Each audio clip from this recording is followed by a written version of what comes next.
Ang kwentong ito ay hango sa totoong buhay.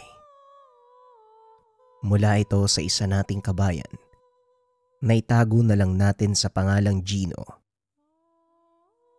Walang eksaktong taon. Probinsya ng Capiz. Gino, Manny, kayo na nga ang lumakad. Puntahan nyo yung bahay doon sa gawing dulo ng barangay. Meron kasing dumaan dito eh. Ayon sa kanya, nawawala daw ang dalawa sa mga alaga niyang biik. Hindi itong unang beses na nangyari yan. Wika ni Kapitan Mundo. Ang mas mabuti po siguro, magpatawag tayo ng kapulisan para mag-imbestiga dun sa lugar. Gino, baboy ang nawawala, hindi tao. Sa palagay mo, papansinin ng mga pulis ang ganong kaso? Kung taong may gawa, bakit hindi kap? Trabaho nila yun eh. Ay nako, ang hilig mo talagang mamiloso po. Maliit na kaso lang ito ng pagdanakaw na maaari naman nating ayusin. Kung talagang mapapatunayan na taong may gawa niyan, saka tayo magpapatawag ng pulis. Kaya sige na, bilisan nyo ng kumilos. Pag-uusap ni Gino at ng kapitan. Nanunungkulan bilang tanod itong si Gino sa kanilang barangay. Kasama ang pinsang si Manny. Sila ang ilan sa mga kalalakiyang nangangalaga ng kapayapaan sa lugar. Kilalang mga sanggano at basagulero, kaya naman nakaisip ng paraan ng kapitan para pakinabangan ang tapang ng dalawang binata. Nung una ay diskumpiyado ang mga tao dahil sa negatibong tingin nila sa binata. Ngunit sa tamang paggabay ni Kapitan Mando, nagbago ang ugali ng dalawang binata. Napapansin ko lang, Gino, bakit kaya tayo yung palaging inuutusan ni Kapitan, lalo na kapag sa ganitong mga lakad? Wika ni Manny. Sino pa bang maaasahan niya?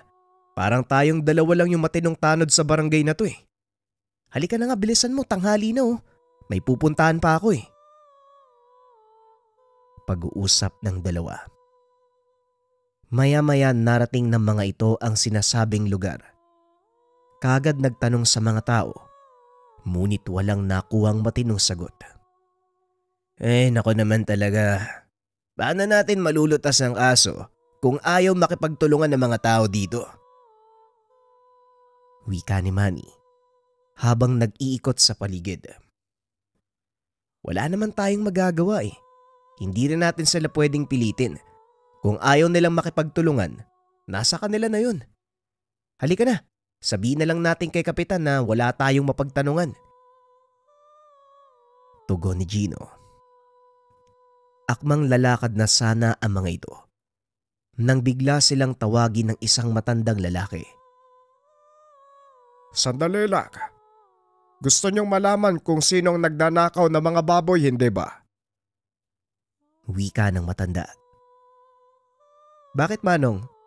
Alam mo ba kung sinong nagdanakaw ng mga baboy dito? Hindi sino, kundi ano? Ha? Ano pong ibig niyong sabihin, Manong? Aswang ang kumukuha sa mga baboy dito. Ayaw niyong maniwala? Tignan niyong maigi ang likod ng babuyan. Siguradong may makikita kayong bakas.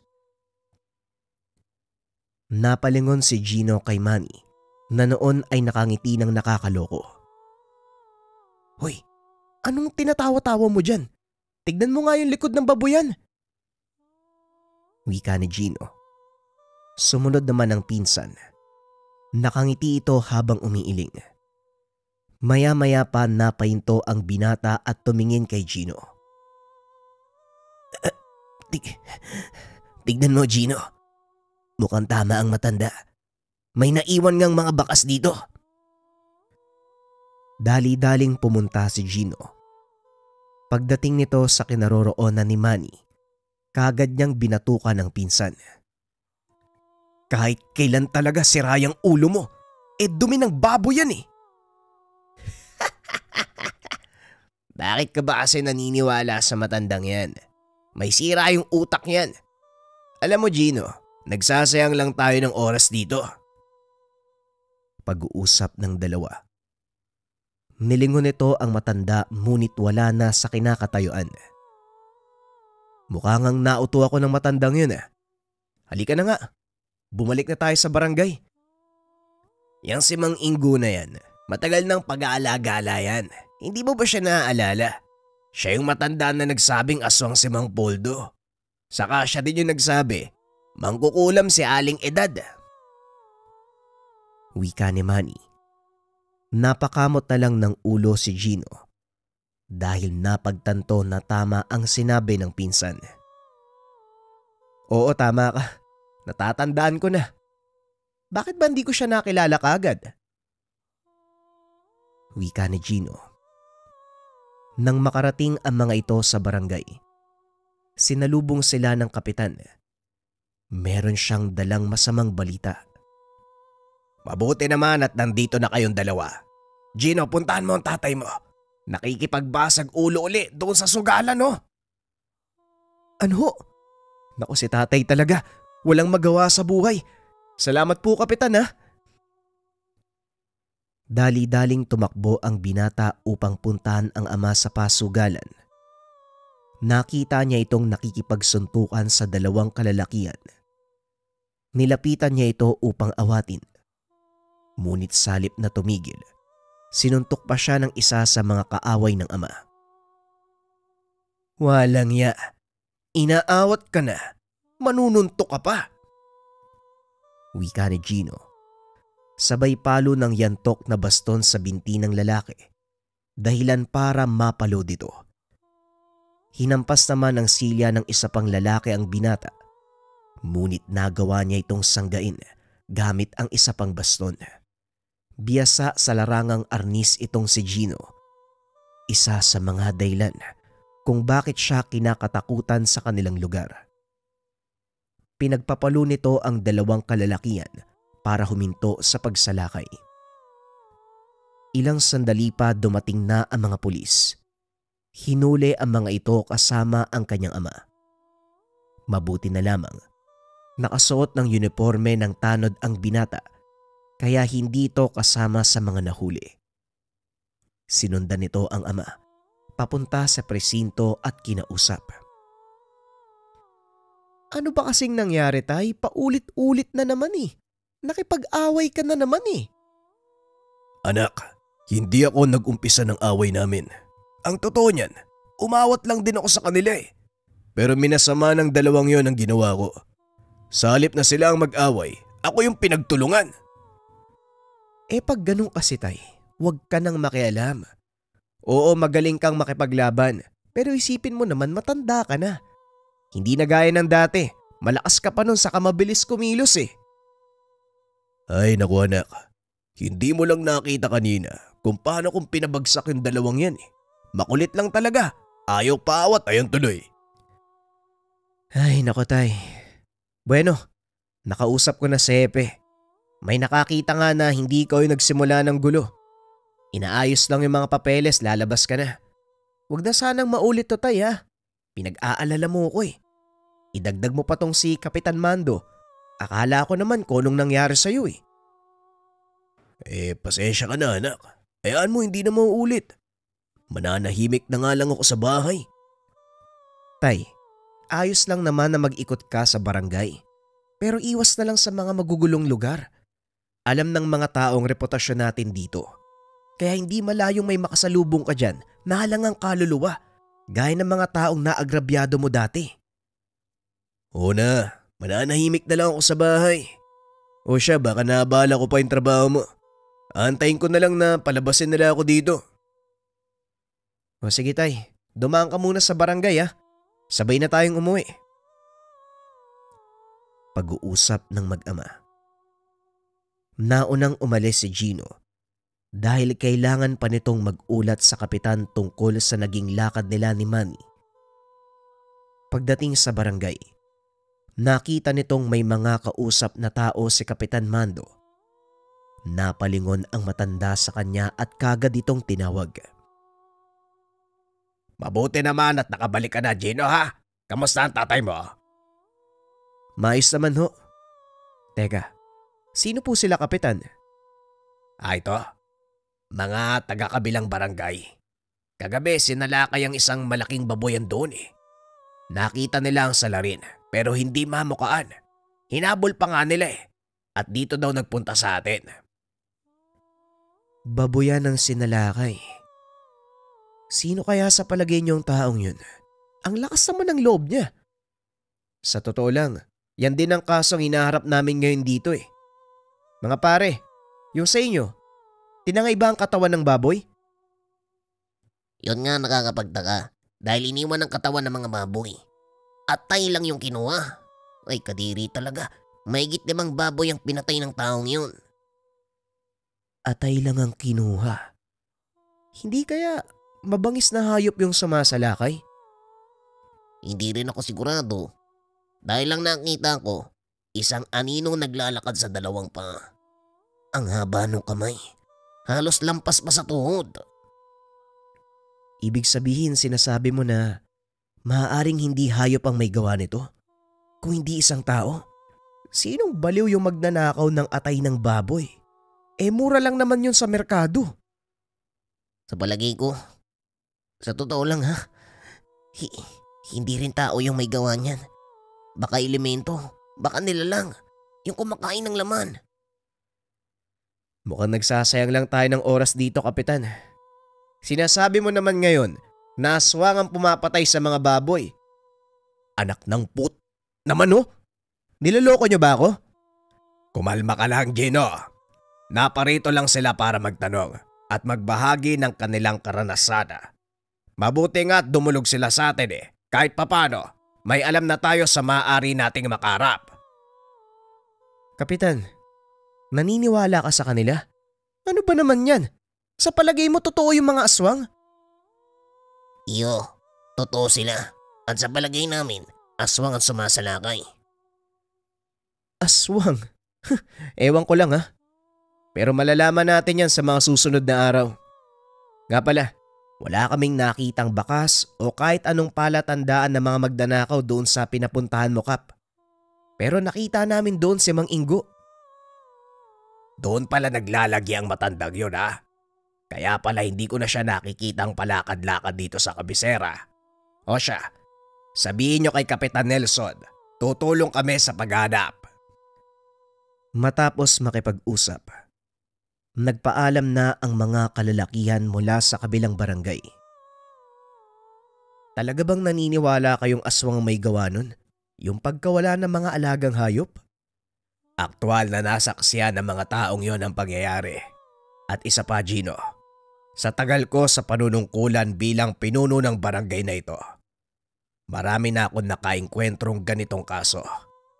Hindi ko man nakikita ng aktwal, pero ang mga ebidensya nagsasabi. Ang matandang Singgo, bago siya mawala sa tamang pag-iisip, isa siyang batikang manggagamot. Manggagamot? Ano namang kinalaman nun sa usapan natin? Mga aswang ang dahilan kung bakit siya nabaliw. Pinatay ng mga ito ang buong pamilya ni Tandang Ingo. Nagigante ang angka ng aswang. Nakabataan ko, madalas na usap-usapan ng kahusayan ni Tandang Ingo sa larangan ng panggagamot. Marami na itong napatay na aswang. Pero hindi nagtagal, nakabangga niya ang isang malakas na angkan. Hindi ako sigurado sa kwentong yan dahil narinig ko lang din naman. Kung ganun, wala din palang pruweba na aswang ang pumatay sa pamilya ni Mang Ingo. Kap, mahirap paniwalaan yung ganyan. Alam mo naman na hindi tayo pwedeng magturo ng tao hanggat wala tayong patunay. Yan nga ang gusto kong gawin mo, Gino. Malaki ang tiwala ko sa inyo ni Manny. Alam ko mahirap ang pinapagawa ko, pero umaasa ako sa inyo. Kung sakaling totoo man ang kwento ng 2 tanod ni Kapitan Nelson, nanganganib ang barangay natin. Hindi lang ang mga hayop, kundi maging ang mga taong nakatira dito. Wika ni Kapitan Mando. Pagsapit ng hapon, hinanap ni Gino ang pinsan. Simula nang maghiwalay ang mga ito matapos ang kanilang trabaho, hindi na sila nagkita buong maghapon. Naabutan ni Gino si Manny nakikipag-usap sa mga kalalakihan sa isang tindahan. Inakala nitong nag-iinom na naman ng pinsan. Nilapitan niya ito para sawayin. Ngunit habang papalapit ang binata, narinig nito ang pinag-uusapan nila. Sigurado ba kayo sa sinasabi nyo? Baka mamaya niyan, kwentong barbero na naman yan. Wika ni Manny. Napalingon ito nang ituro ng isa sa mga kausap ni Gino. Nandito ka lang pala. Kanina pa kita hinahanap ah. Ano bang ginagawa mo dito? Tamang-tama ang dating mo. Yung mga lalaking to, mga ngaso mula sa kabilang barangay. Napadaan sila dahil may hinahanap daw na nilalang. Gaya dito, nauubos din ang mga alaga nila. May kung anong nilalang ang pumapatay sa mga hayop at atay lang ang kinukuha. Totoo ang sinasabi ni Manny. Hindi lang kayong may ganitong problema, mas malalayo sa amin eh. Pati yung mga sanggol na dadamay na. Hindi namin mahuli yung nilalang na yun. Masyado siyang mabilis kumilos. Kung maabutan man namin, wala rin kaming panama. Napakalakas, ang dulas pa ng katawan. Wika ng lalaki. Ayoko mang aminin, pero mukhang tama ang baliw na si Mang Ingo, Gino. Ganyan din yung kasong dinulog ng mga tanod ni Kapitan Nelson mula sa Dolores. Isang paraan lang para malaman natin kung talagang totoo yung usap-usapan. Manny, samahan mo ko. Hahanapin natin si Tandang Ingo. Matapos makipag-usap sa mga kalalakian, lumakad ang dalawa para hanapin si Tandang Ingo. Inabot na sila ng dilim, ngunit hindi pa rin magilap. Anak nang, asang kaya yung matandang yun? Kung kailang kailangan mo, doon hindi magpapakita. Kapag hindi naman kailangan, biglang sumusulpot. Wika ni Manny. Sandaling naupo ang mga ito sa isang tindahan sa gawing dulo ng barangay. Ang kasunod na kalsada, papunta na sa kabilang baryo ng Dolores. Hindi kaya si Tandang Ingo yung aswang? Tanong ni Gino. Naibuga ni Manny ang iniinom nang marinig ang sinabi ng pinsan. Ang sinabi mo? Si Mang Ingo aswang? Ay nako, malabong mangyari yung Gino. Kasi kung siya man ang nag-aasik ng lagim dito, edi sana noon pa. At isa pa, hindi man bibiktima yung aswang ng sarili niyang kabaryo. Kung sabagay, may punto ka nga. Pero sino kaya yung aswang? Siguro malalaman na lang natin yan sa oras na makasagupa natin. Sa ngayon, kailangan na nating umuwi. Madilim na. Mukhang tayo na naman ang magro-ronda. Puro lango sa alak ang iba nating kasama eh. Wika ni Manny. Umuwi ang mga ito nang hindi nahanap si Tandang Ingo. Habang naglalakad, sunod-sunod na kahol ng aso ang narinig ng dalawa. Nagmumula ito sa babuyang pinuntahan nila kani-kanina lang. Hindi na ito pinansin ng dalawa. Alam nila, maraming alagang aso sa lugar na yun. Ngunit naalala ni Gino na hindi pa sila nagagawi doon upang hanapin si Tandang Ingo. Teka, di ba doon natin nakakita si Tandang Ingo? Nandito na rin tayo eh. Subukan na natin. O sige, tara, puntahan natin. Pag-uusap ng dalawa. Dali-daling pinuntahan ng mga ito ang babuyan. Mabuti na lang at kilala sila ng nagbabantay, kaya kagad silang pinapasok. Tinanong ng mga ito ang bantay tungkol kay Tandang Ingo. Kinumpirma nito na naroon nga ang matanda. Ayon pa sa bantay, doon ito natutulog. Simula nang mangyari ang sunod-sunod na pagkamatay ng mga alagang hayop sa barangay. Pinuntahan ng dalawa ang kubong tinutulugan ni Tandang Ingo. Kaso nga lang walang tao sa lugar. Gawing likod na ito ng babuyan, kaya halos hindi naabot ng liwanag mula sa mga nakasinding ilaw. Ano ba yan? Saan kaya nagsuot yung matandang yun? Andito lang siya kanina eh. Wala pa nga 5 minuto nang mahiritan ako ng pagkain. Baka gumamit lang ng palikuran. Antay na lang natin. Babalik din yun. Pag-uusap ng tatlo. Maya-maya ay nagkahulan ang mga aso. Sa pag-aakalang si Tandang Ingo ang kinakaulan ng mga ito. Nilapitan ng bantay upang sawayin. Ngunit nang malapit na sa kinaroroonan ng mga aso, may nilalang na biglang humila paakyat sa puno. Napatayo si Manny. Akmang tatakbo sana palayo nang bigla silang nakarinig ng sigaw. Pumasok kayo sa kubo! Bilisan niyo! Nanatiling nakatayo ang dalawa sa labas habang nakatulala sa matanda. Ano ba? Hindi niyo ba narinig ang sinabi ko? Pumasok kayo sa kubo! Nahimasmasa ng dalawa. Pumasok sa kubo. Sumilip si Gino sa siwang ng pintuan. Nakita si Tandang Ingo na nakatayo malapit sa puno kung saan hinila ng kung anong nilalang ang bantay ng babuyan. Maya-maya pa bumagsak na sa lupa ang bangkay nito. Wasak ang tiyan. Wala na ang lamang loob. Ngunit nagagawa pa rin itong kumilos. Pilit inuunat ang kamay na parang nanghingi ng tulong. Ilang sandali pa ang nakalipas. Marahang bumaba sa puno ang isang maitim na nilalang. Punong-puno ng balahibo ang katawan. Mahaba ang mga kamay. Nakakatakot ang muka na parang pinaghalong itsura ng baboy at aso. Nanatiling nakatayo ang matanda sa harapan ng nilalang habang hawak-hawak ang kanyang tungkod. Sa wakas, nagpakita ka rin sa akin. Ngayon pagbabayaran mo ang ginawa mo sa mag-ina ko. Nanlaki ang mga mata ni Gino dahil sa nakitang nilalang. Ni minsan hindi pinangarap ng dalawang binata ang ganitong engkwentro. Mabilis na sumugod ang nilalang kay Tandang Ingo. Napapikit na lang ang dalawang binata dahil alam nilang matatamaan ang matanda. Kaso nga lang, isang malakas na atungal ang narinig ng dalawa. Nang idilat ang mga mata, nakitang nakabaon na ang tungkod ng matanda sa leeg ng nilalang. Dahan-dahan itong bumagsak sa lupa habang patuloy na bumubulwak ang dugo mula sa sugat.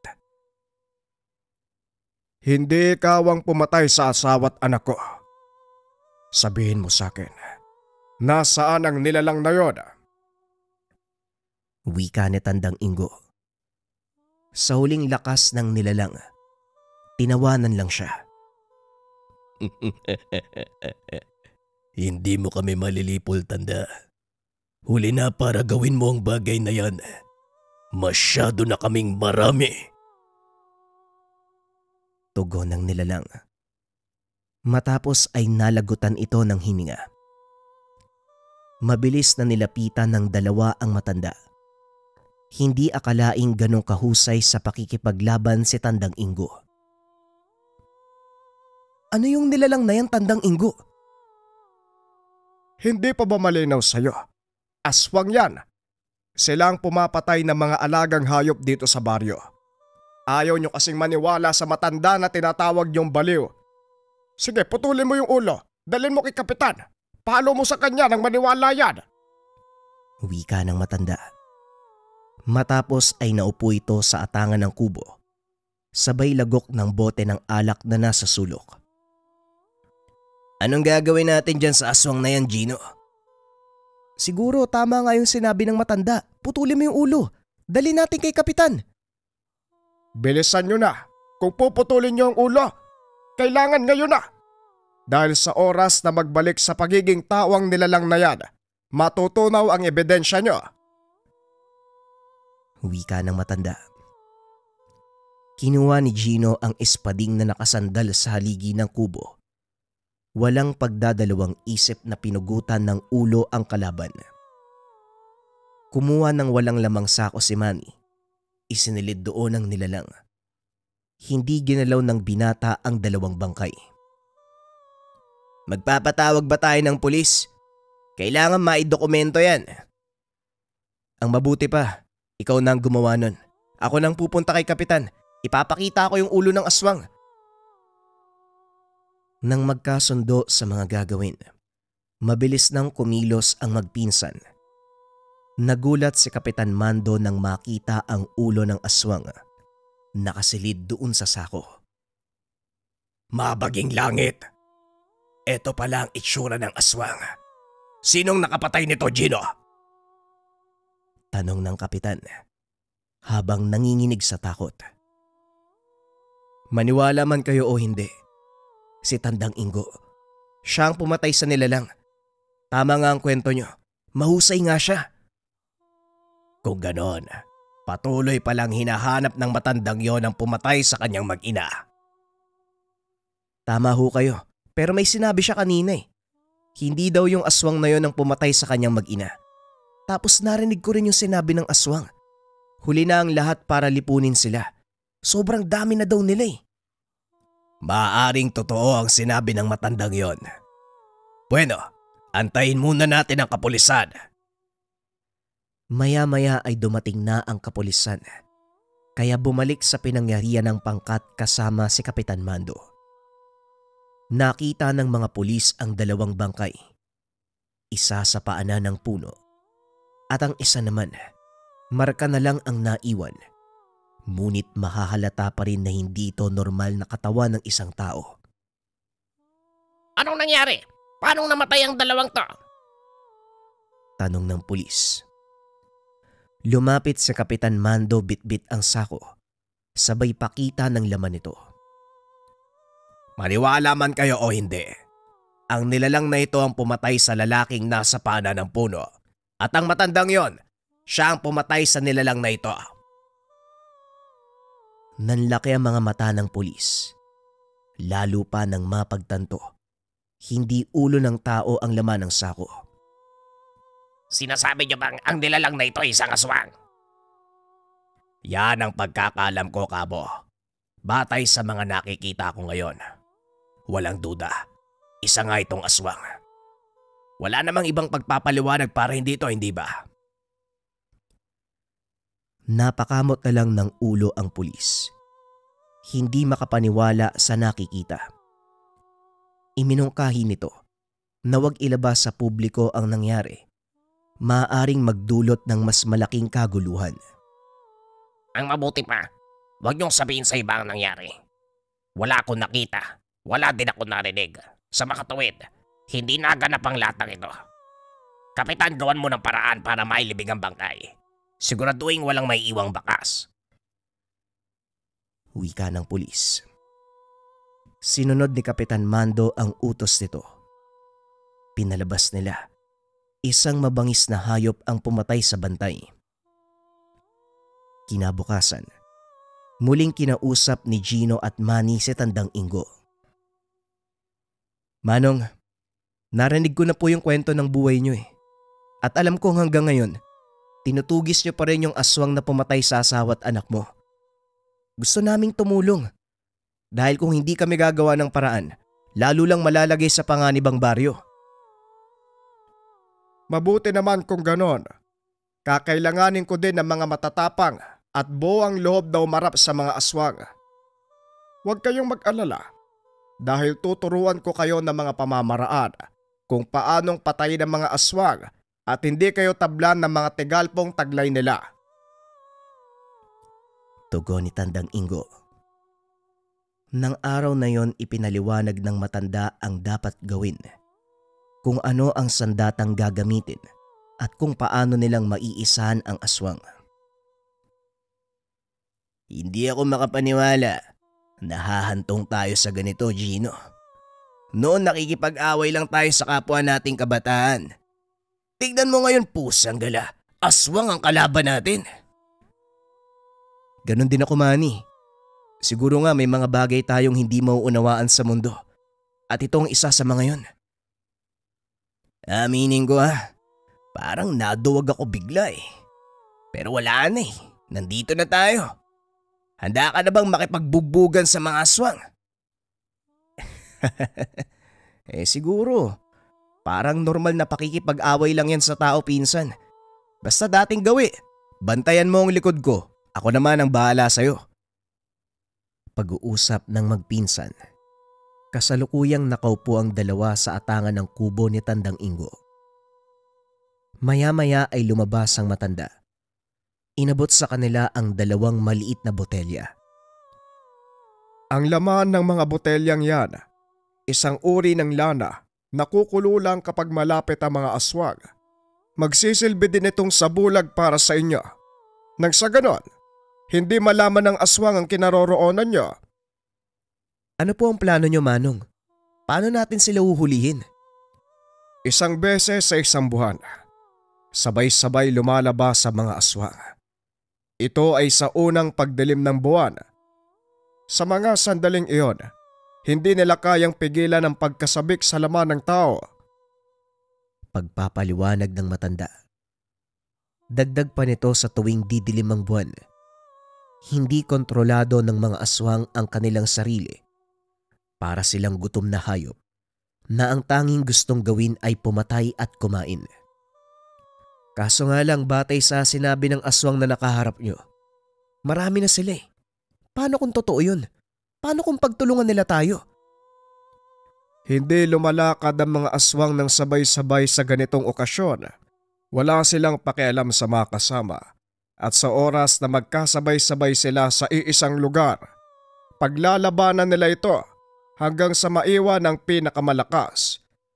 Sa gagawin nating plano, iipunin natin sila sa iisang lugar sa pamamagitan ng pain nating iahanda.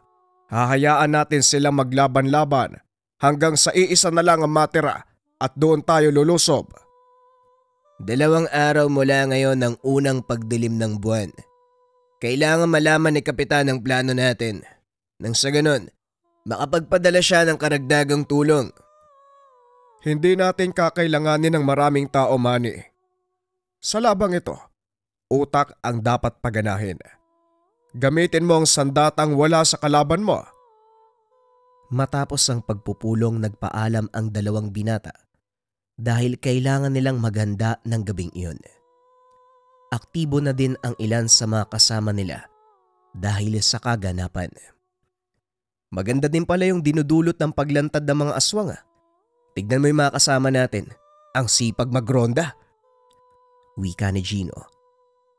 Natawa si Manny sa sinabi nito. Oo nga pinsan, dati 2 lang tayong nag-iikot tuwing gabi.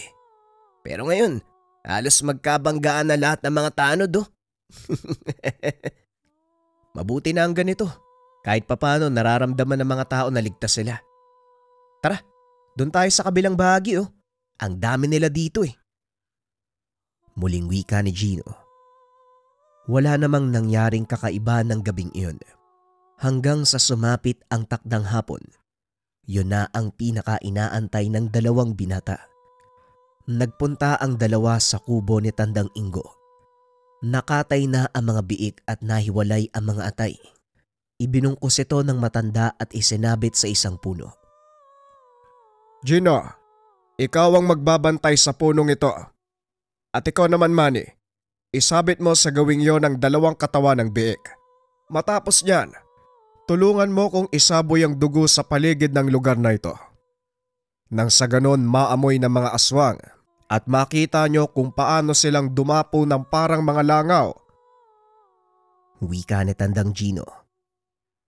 Nang matapos ang lahat ng paghahanda, sandaling nagpahinga ang tatlo. Hinasa ng matanda ang kanyang itak. Habang nagbibigay ng huling panuto sa 2 binata. Sa kalagitnaan ng pag-uusap ay dumating si Mang Leo. May nakasugbit na itak sa bewang nito.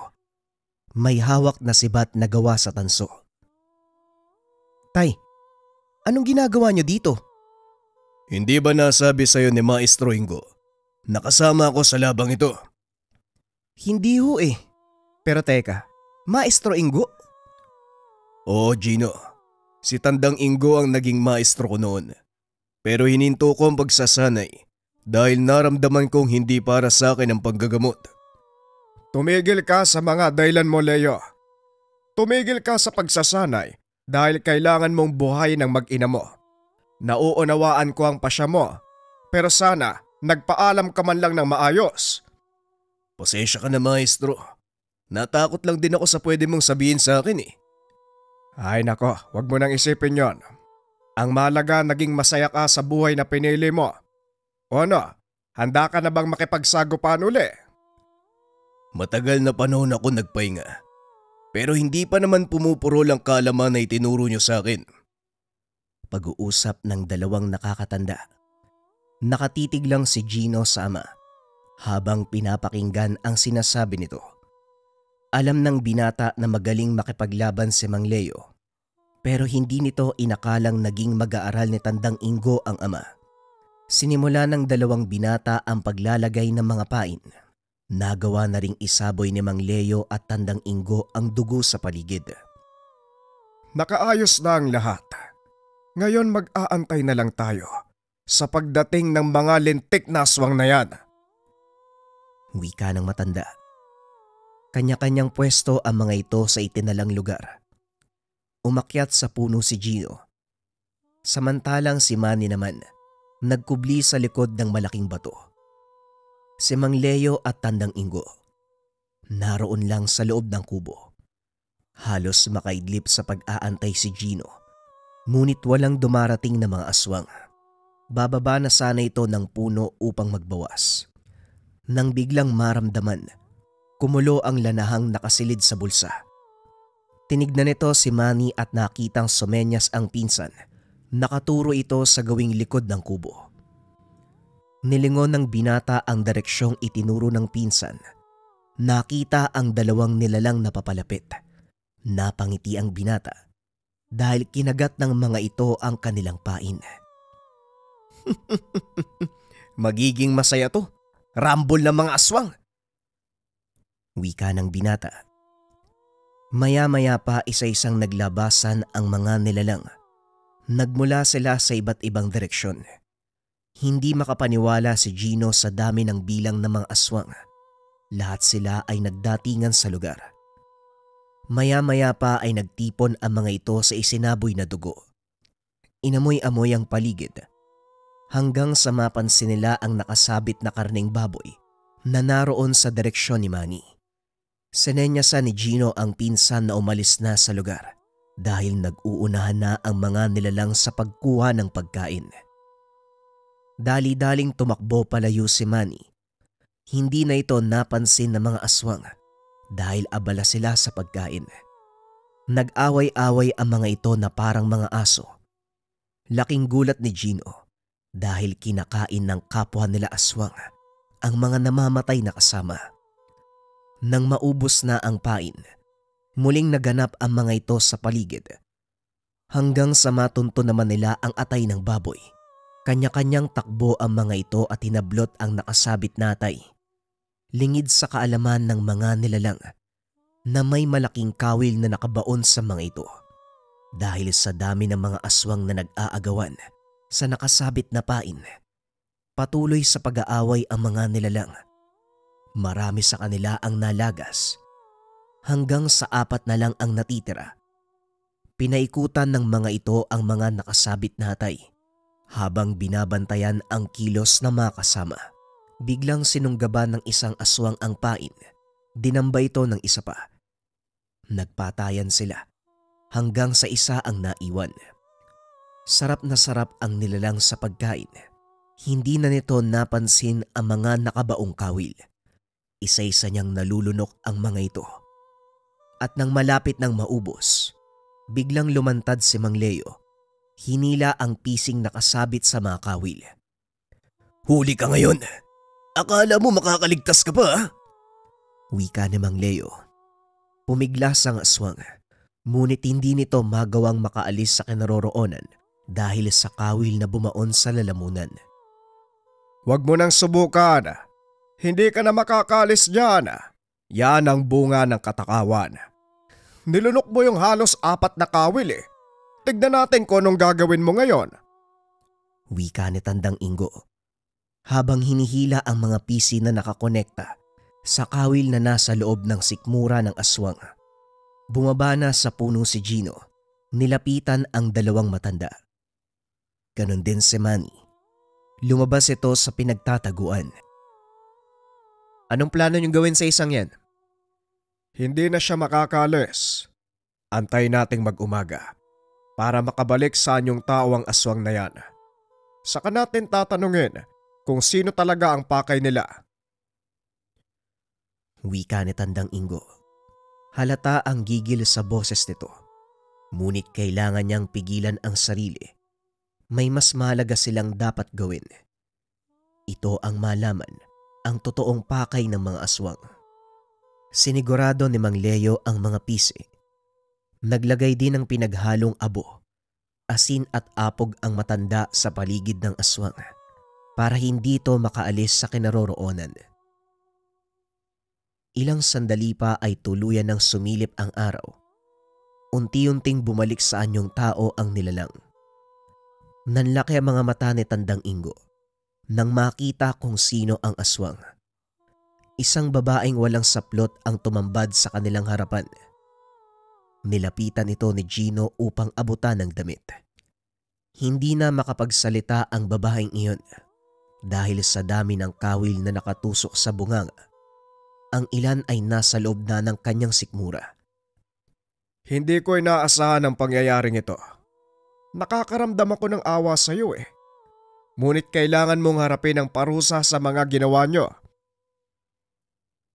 Wika ni Kaingo. Pakiusap.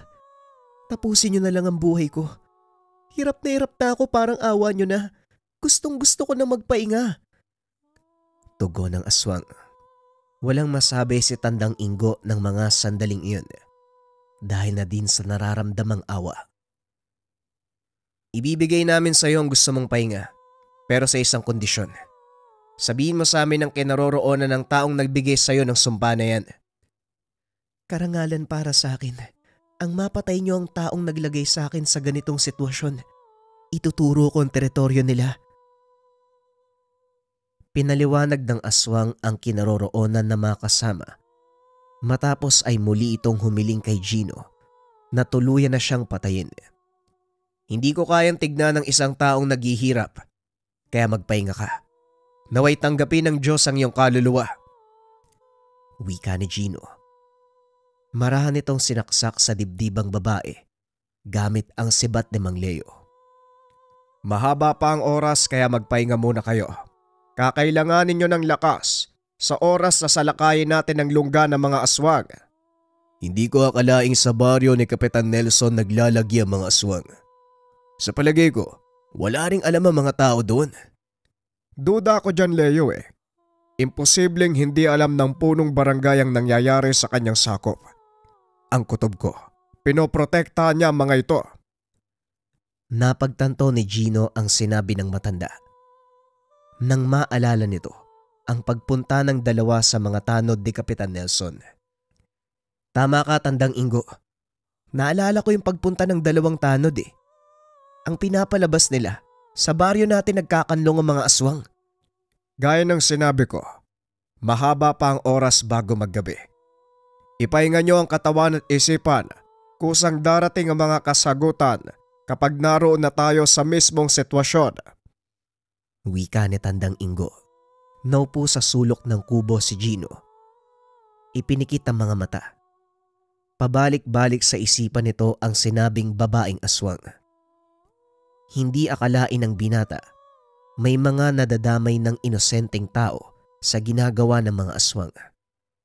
Maging ang pagmamakaawa ng babaeng iyon, patuloy niyang naririnig. Ito ang paulit-ulit sa isipan ni Gino hanggang sa tuluyang makaidlip. Nagising ito bandang hapon. Saktong naghahanda ng hapunan si Mang Leo kasama si Tandang Ingo. Gising na din ng mga sandaling iyon si Manny na naghahasa naman ng kanyang itak. O Gino, gising ka na pala. Kumain na muna tayo at siguradong mahabang gabi to. Wala akong ganang kumain, Manny. Sa kabila ng nangyari, parang hindi ko maatim na kumain. Normal lang ang pakiramdam na yan, pinsan. Pero isipin mo na lang na nakatulong ka. Oo, pinatay mo nga ang babaeng yun. Pero kung tutusin, yun naman talagang dapat gawin eh. Wala na siyang pag-asang mabuhay, Gino. Ibinigay mo lang sa kanya ang nararapat na pahinga. Pag-uusap ng dalawa. Maya-maya tinawag ni Tandang Ingo ang mga ito. Paglabas nila ng tahanan, nakita ni Gino ang malaking inahing baboy. Nakahandusay na ito sa lupa. Anong balak mong gawin dyan, Manong?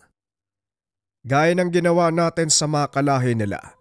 Papainan natin ng masarap na pagkain ng natitirang mga aswang. Hindi natin pwedeng pasukin ng basta-basta ang lungga ng mga yon. Kailangan ng iba yung pag-iingat. Hindi natin alam kung gaano sila karami. At isa pa, lumipas na ang kadiliman ng buwan. Kaya siguradong nasa wisyo na ang mga aswang. Mukhang mapapalaban tayo ng husto. Wika ni Gino habang nakatitig sa malayo. Tama ka, mapapalaban tayo. Pero gaya ng nauna, utak ang gagamitin natin, Gino. Magtiwala ka sa akin. Alam ko ang gagawin. Wika ni Tatang Ingo. Pinutol nito ang katawan ng inahing baboy. Gaya ng nauna, ibinukod nito ang atay. Nakahanda na kami, maestro. Anong susunod na gagawin? Ano pa nga ba? Susugod na tayo. Matapos ibigay ni Tandang Ingo ang hudyat, kanya-kanyang tayo si Gino at Manny. O paano ba yan, pinsan? Gaya ng napag-usapan, ha? Alam ko, bantayan mo ang likod ko at ako nang bahala sa'yo. Pag-uusap ng dalawang binata habang papalapit sila sa lungga ng mga aswang. Unti-unting nararamdaman ni Tandang Ingo ang pagkulo ng lana. Nakakarinig din sila ng mga kaluskos sa paligid. Pasan-pasan ng mga ito ang hiniwang karne ng baboy. Kasama ang pinakamahalagang parte na para sa aswang, ang atay.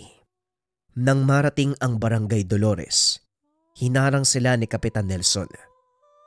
Hindi ba mga tanod kayo ni Kapitan Mando? Anong ginagawa niyo sa barangay ko? May narinig ho kaming balita na dito daw naglulungga ang mga aswang. Gusto sana naming malaman kung totoo Tugon ni Gino. Tumawa ng malakas ang kapitan. Sumenyas ito at naglabasan ang mga tanod. Pinagbibintangan mo ba ako? Ano ba sa tingin mo? Kinakanlong namin ang mga aswang sa barangay na ito. Hindi ako yung nagsabi niyan, kapitan. Sa bibig mo mismo nang galing ang mga kataga. Walang yaka. Anong tingin mo sa sarili mo? Ang lakas ng loob mong bastusin ako sa sarili kong teritoryo. Baka naman gusto niyong hindi makalabas ng buhay. Alam mo, Kap, hindi naman sinasabi yan Saka bakit ba parang galit na galit ka? Totoo ba ang sinabi ko? Ikaw nga ba ang nagkakanlong sa mga aswang dito? Pag-uusap ng dalawa. Inawat na ito ni Tandang Ingo. Alam niya na wala silang mapapala sa matanda. Tama na yan, Gino. Wala ka ring makukuha sa kanya. Dahil kahit anong piga ang gawin mo, hindi aamin ng isang yan. Hayaan mong ang mga ebidensya magsalita. Wika ni Tandang Ingo. Sabay hagis ng kaperasong laman ng baboy. Laking gulat ng lahat dahil biglang naglabasan sa bahay ang mga aswang. Hindi ka lang pala nagkakanlong. Yung mismong kababaryo mo, mga aswang. Wika ni Gino. Napagtanto ng mga ito. Pumasok sila sa isang baryo na ang naninirahan ay mga aswang. Naloko na. Anong gagawin natin? Paano natin matatalo ang mga yan? Magtiwala ka kay Tandang Ingo. May planong matandang yan. Pag-uusap ng dalawang binata. Naglakad si Tandang Ingo papunta sa mga aswang. Bitbit ang sakong naglalaman ng atay ng baboy. Nang buksan niya ito, nagsipag-angil ang mga aswang sa paligid na tila ba takam na takam. Ano? Gusto nyo ba? E di kunin nyo. Wika ni Tandang Ingo. Marahang lumapit ang mga aswang. Maingat ang mga ito sa kinikilos, habang ang matanda, nakatayo lang, inaantay na sumugod ang mga aswang. Ano ka ba? Nakakainip na! Kumilos na kayo! Kung hindi, susunugin ko to. Sayang naman ang napakasarap na sariwang atay. Biglang nagtakbuhan ang mga aswang. At nang malapit na ang mga ito, inihagis ng matanda ang atay paitaas. Nagsipagtalunan ang mga aswang upang saluin ito. Nang makuha ng isa sa mga aswang ang atay, nakipag-agawan din ang iba pang mga aswang. Lingid sa kaalaman ng mga ito na may inilagay na lason ang matanda. Matapos kainin ang atay, muling nagsipagtago ang mga aswang. Alam mo Nelson, nakakatuwang tignan ng mga aswang habang masayang kumakain. Pero tignan natin kung masisiyahan ka sa mga susunod na mangyayari. Isa-isang nagsigawan ang mga aswang. Ang ilan sa kanila ay nagtakbuhan papunta sa kalsada. Laking gulat ni Kapitan Nelson. Sumabog ang katawan ng mga ito. Anong ginawa mo sa mga kababaryo ko? Walang iya ka, matanda ka! Wala naman akong ginawa sa kanila eh. Nilagyan ko lang ng pinulbos na buto ng usang atay. Nagkaroon ng kakaibang reaksyon ng pulbos kapag nahalo ito sa katas ng atay. Lalo na kapag nakapasok ito sa sikmura ng anumang nilalang. Nagiging isang bomba na buhay. Isa-isang sumambulat ang katawan ng mga aswang hanggang sa tuluyan silang maubos. Tatakas pa sana si Kapitan Nelson. Kaso nga lang, biglang humarang sa daan si Mang Leo. Ikaw tanda, saan ka naman pupunta? Isang malakas sa suntok ang ibinigay ni Mang Leo, dahilan para mawalan ng malay ang kapitan. Dinampot ni Tandang Ingo ang itak na nagkalat sa daan. Walang pagdadalawang isip na tinagpas ang ulo. Sadyang napakasarap na makamta ng paghigante. Wika na Tandang Ingo. Ayon dito, si Kapitan Nelson ang dahilan kung bakit namatay ang kanyang mag-ina at ito ang matagal niya nang hinahanap. Ngayong nakamtan mo na ang hustisya, ano na ang balak mo, maestro? Gaya ng dati, mananahimik, magpapakalat-kalat sa daan. Bakit mo naman naitanong? Kung magpapagala-gala ka lang sa lansangan, bakit hindi ka nalang manirahan sa amin? Doon makakakain ka ng maayos. Meron kang bubong na masisilungan. Mukhang magandang ideya yan. Payag ako. Pag-uusap ng dalawa. Matapos ang kaganapang iyon, tuluyang nalantad sa lahat ang sekreto ng Barrio Dolores. Maliban sa mga aswang na namatay, marami pa ang nakatakas. At ito ang naging misyon ni Gino at Manny. Tinutugis nila ang mga natitirang aswang sa ilalim ng pagtuturo ni Tandang Ingo. Naging mahusay na antingero ang dalawa. Hindi inakala ng dalawang binata na lubusang magbabago ang kanilang kapalaran dahil lamang sa mga aswang. At hindi din nila akalain na ang kalapit na baryo, pugad ng aswang na kumakain ng atay ng baboy.